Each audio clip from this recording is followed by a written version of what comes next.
Asia Minor, the 2nd century BC. Greek culture in the Orient. Cities on the sea have always been culturally favored. The products, the different people and ideas that pass through their ports provide for a richness and dynamism in these places where sea and land meet.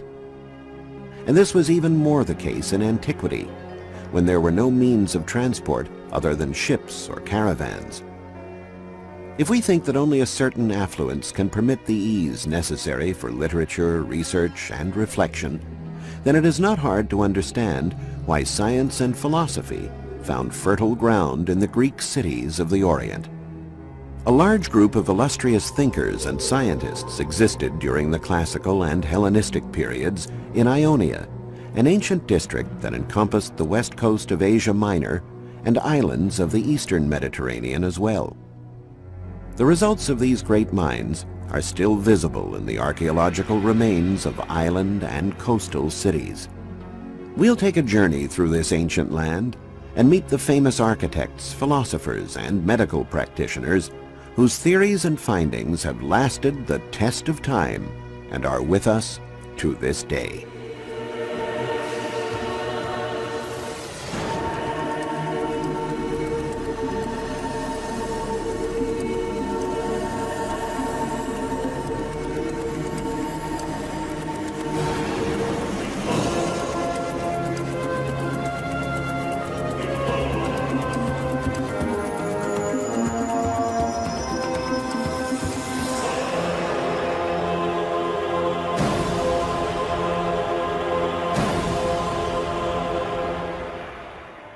The first millennium BC was the era of Greek colonization of the Mediterranean. It expanded in two main directions, to the west in the direction of Sicily and the Magna Graecia, and to the east into the Aegean Islands and onward to the coasts of Ionia. The Oriental Greek colonies, both those on islands such as Delos, Kos, and Rhodes, now part of modern Greece, and the ones along the Ionian coast, such as Priene and Miletus in modern-day Turkey, were favorably positioned crossroads for both mercantile and cultural exchange. This was an area where the coastal Mediterranean civilizations, the Carthaginians, the Egyptians, and the Greeks, often met and traded with the peoples of the Far East, the Persians, and the Indians. The caravans traveling by land from the Orient to trade their goods needed ships to continue their trip across the sea toward the west. The Ionian coastal cities and other towns on the nearby islands became quite prosperous, both in economic and cultural terms.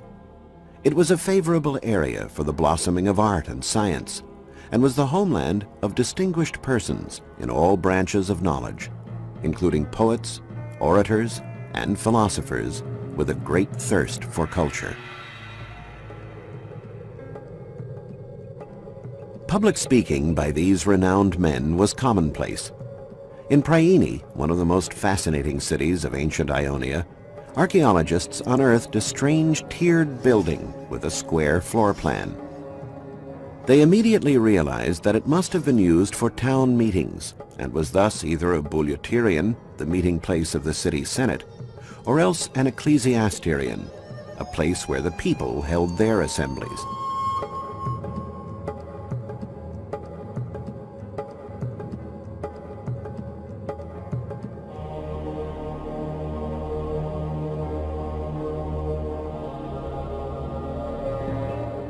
Excavations also revealed this beautiful theater with a capacity of nearly 5,000. The square building, on the other hand, only sat 640. Evaluating these two constructions in the light of the area of the excavated city, and by studying historical sources regarding the size and number of inhabitants of Priene, researchers concluded that the people assembled in the open-air theater, while the Senate met in the smaller roofed bouleuterion. Here's what the Senate chamber would have looked like in ancient times. This was the pulpit, reserved for orators and their public speeches. The Greek philosophers from the Hellenistic period were divided into several different schools. The most illustrious of them, the Epicurean school, sought to spread its doctrine among the local senators. The Epicureans believed that by adhering to a model of proper life and an ideal of wisdom, a person could achieve happiness. The concept was intriguing to the Priene senators, since there was still much warfare in the world at that time. The Epicureans had a sense of pride in their land, since they believed Ionia was the birthplace of philosophy. Its forefathers came from the school of Ionian scholars many centuries earlier. Thales, Anaximenes, and Anaximander, the first cartographer to create a map of the entire world, and the first man, predating Darwin by over 2 millennia, to intuit the concept of evolution, claiming that humans had evolved from fish. As the city of Priene was gradually dug up, archaeologists realized that it was a city like no other. Everywhere they dug, they found stairway after stairway. There were stairs at every change in elevation. Why? Did the townsfolk prefer this solution to sloping roads, or did they not know how to build them? Or was there another reason? When researchers recreated a map of the city with its original streets and buildings, they made a surprising discovery. They found that the city was laid out on a perfectly orthogonal road grid. In addition, all the east-west streets were level, while those running north-south had steps to lead to the various levels of the city. This must have been an intentional design. But who could have conceived it, and why? The answer lay in philosophy.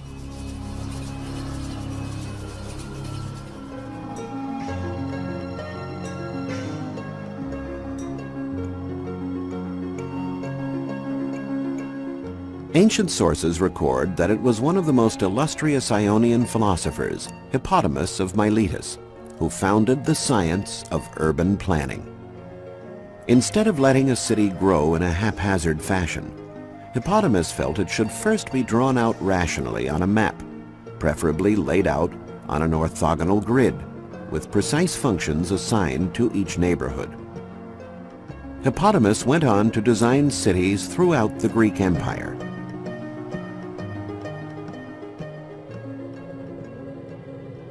Not far from Priene on the Ionian coast was the city where Hippodamus was born.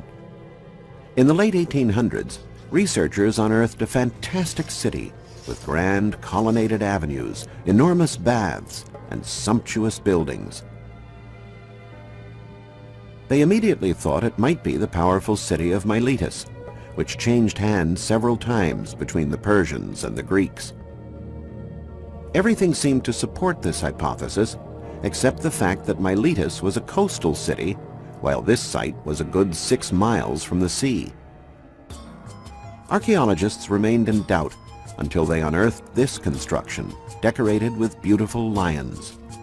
With its piers and moorings, it could only have been a harbor.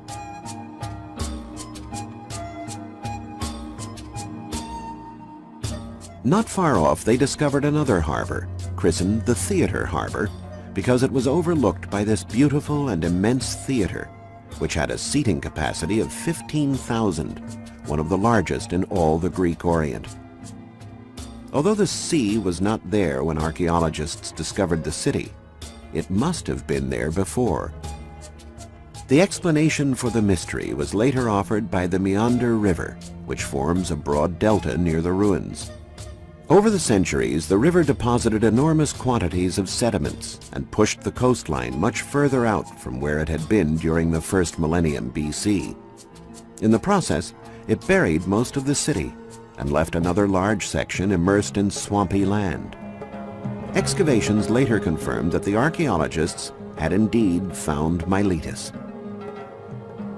When they drew a map of the various buildings, they realized that here too, as in Priene, the city had been laid out according to the urban planning philosophy of the city's most illustrious son, Hippodamus of Miletus. In addition to the perpendicular streets, what is striking here is the concept of functionalism developed by the great urban planner. Each zone had a specific building type. The two harbors, the Lion Harbor and the Theater Harbor, were linked by an upside-down L-shaped zone, where all the civil, commercial, and religious buildings were found. At the edges of this zone were the ordinary residential areas. The true philosopher has to refuse all that is irrational, avoid strong passions and chaos, and dedicate himself unswervingly to rational thought. The Epicureans believed as well that human bodies were products of the earth, just like stones and plants. There was nothing immortal about the human soul. Therefore, people should forget their fears of gods and punishment in the afterlife and live for today, conferring value only on things that could help them during their lifetime. Hippodamus' urban planning scheme was certainly in this category.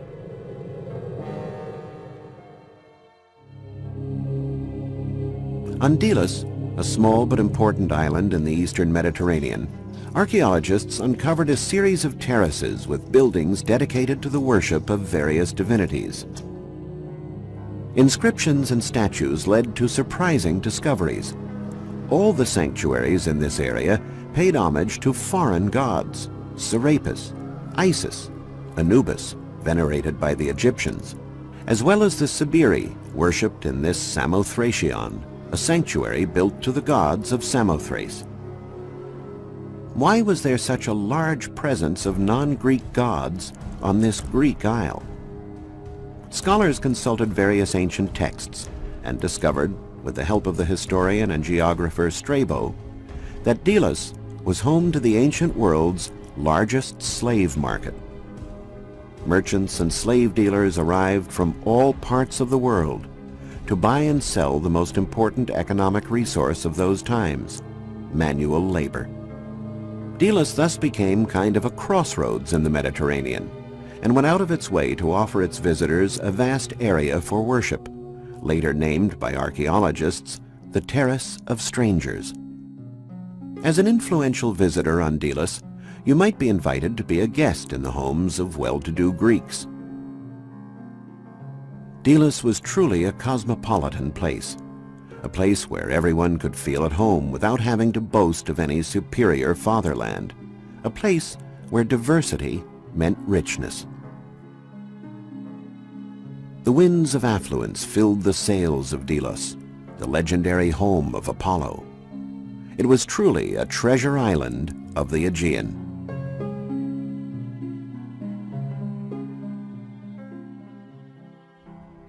Not far from Delos, another island, Kos, was mentioned by Strabo as being extremely rich and ornamented. Its main city was not large, but according to the Roman historian, it was the most beautiful of all, known for its architecture, and later for the marvelous mosaics that excavations revealed. Archaeologists, with the help of mythology, tried to give names to the figures portrayed. This is Zeus, disguised as a bull, kidnapping Europa. Here, Eros is depicted as a fisherman. And here is the judgment of Paris. But who is this person arriving on Kos by boat? And who is that waiting for him? The answer came from these ruins. We are in one of the many sanctuaries of the ancient world dedicated to Asclepius, the Greek god of medicine. This is a building that was used to care for the sick. But the Kos sanctuary has a special distinction. As stated in literary sources, it was built after the death of the greatest doctor of the ancient world, Hippocrates, who held lessons on Kos in the shade of a plane tree. Hippocrates was the first to write a scientific treatise on medicine, freeing this art from its association with magic and grounding it firmly in experience and the observation of nature. The mosaic thus represents a passing of the torch from the god Asclepius arriving on Kos to Hippocrates, who awaits him on shore. The large sanctuary was built by exponents of Hippocratic thought. It was both a place for treatment of the sick and also a medical and philosophical school, an enormous monument to medical progress.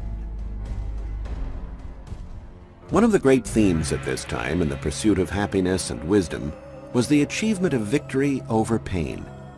Hippocrates had founded a bona fide school of medicine on Kos, which his disciples carried forward for centuries, a school which was located right under this portico. Here, philosophers would gather with the great masters of medical art, with whom they could debate the concept of pain.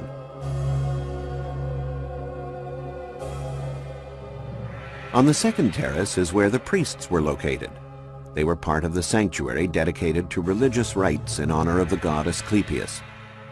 These rites persisted in spite of the fact that Hippocrates had made a science of medicine, complete with a text that encompassed all medical knowledge, the Hippocratic collection, and with a deontological code, the Hippocratic Oath, still sworn to by doctors today, that established rules of behavior for those practicing the noble art of medicine.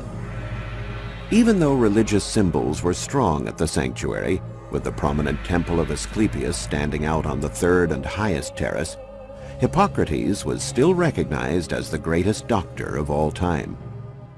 He took medicine out of the hands of priests, understanding that all diseases had natural causes, never mystical ones. He knew they could be traced back to the climate and condition of the body in the immediate environment. He also thought the type of government could affect illness as well. He went so far as to promote democracy over tyranny on the basis of its beneficial effects on health. Among these colonnades, the main treatment area where the sick were bedded and healed, philosophers would have ready examples to support their theory, how the absence of pain contributes to peace of mind and hence to happiness. In cases where recovery was delayed or did not arrive at all, there was a philosophy available that could sustain you. If a man succeeded in detaching himself from his passions and attaining inner peace, which the Epicureans called ataraxia, physical pain would be tolerable. Violent pain could be handled because it did not last, while chronic pain could eventually be ignored.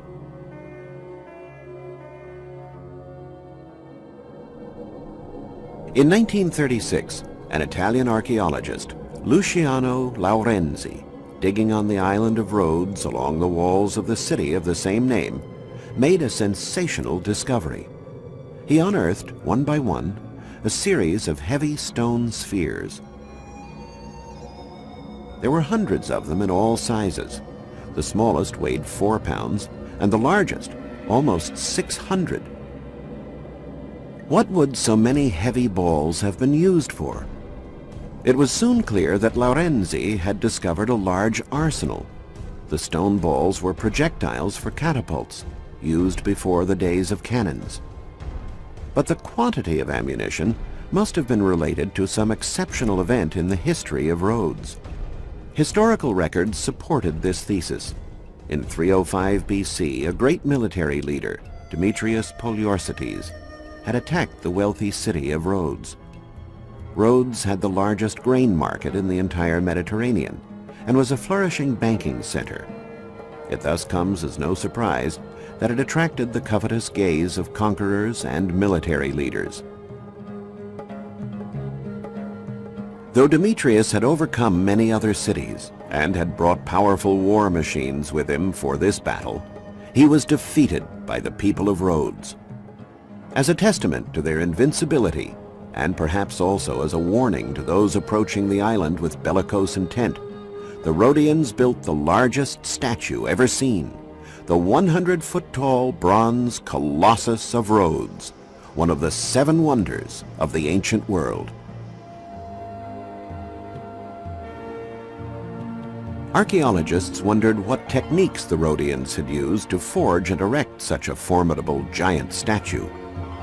The most plausible hypothesis is that the Rhodian sculptors did not cast the statue as a single piece, which was impossible, but superimposed multiple layers of bronze at different times. Probably as the statue slowly grew bigger, sculptors realized that the higher the statue got, the bigger the body parts had to be on top, so that the beholder on the ground could have the proper perspective. The Colossus was thus made relatively lightweight at the base and significantly heavier toward the top. Unfortunately, in all probability, this was the factor that resulted in its sudden collapse. Soon after its construction, an earthquake toppled the great Colossus of Rhodes.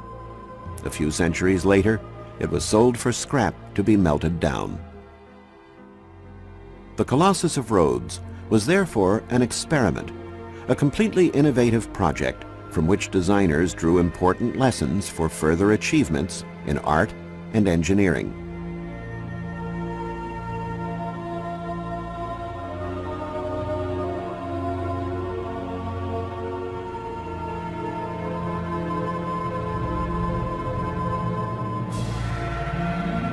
The Ionian Greeks named the land they had settled Anatolia, from the Greek for rising sun.